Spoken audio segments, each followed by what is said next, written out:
Bonjour, je m'appelle Fisco. Je vous souhaite les bienvenus dans ce nouvel épisode consacré à l'impôt au Burkina et spécialement aux différents types de paiement des impôts. Nous entendons tous parler de l'impôt, mais savons-nous ce qu'il signifie et comment est-ce qu'il s'applique? Dans ce nouveau numéro, nous vous en parlerons.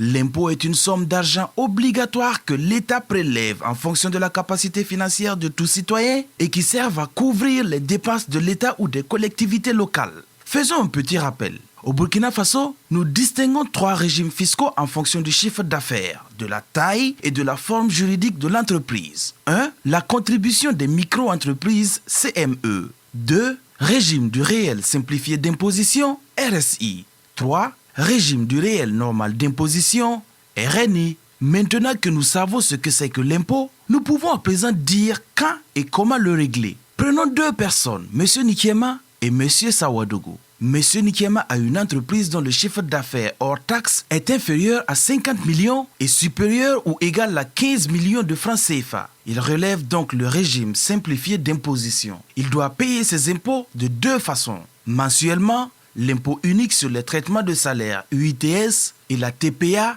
et annuellement la patente. M. Nikiema étant une personne physique, il déposera en fin d'année ses états financiers afin de se faire imposer à l'impôt sur les bénéfices industriels, commerciaux et agricoles. Mais s'il est constitué en personne morale SARL, SA, SNC, les résultats annuels seront soumis à l'impôt sur les sociétés IS.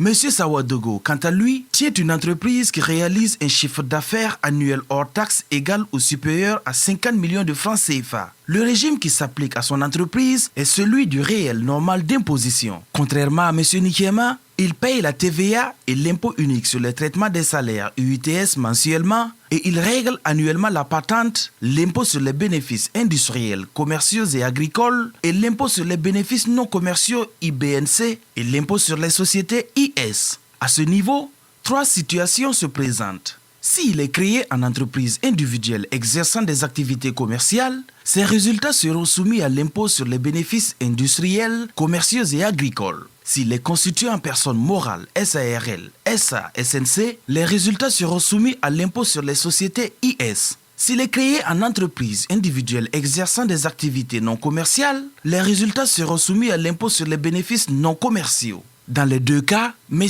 Nikiema et Sawadogo devront se rendre à la direction du centre des impôts de rattachement de leur lieu d'activité pour souscrire à leurs obligations déclaratives et de paiement. Ils pourront également opter pour le paiement par virement bancaire. Les entreprises de très petite taille, elles, payent juste un impôt synthétique qui englobe tous les impôts et taxes applicables aux personnes physiques, entreprises individuelles. Voilà, c'est fini pour aujourd'hui. N'oubliez pas que payer ces impôts participe activement au développement de notre nation.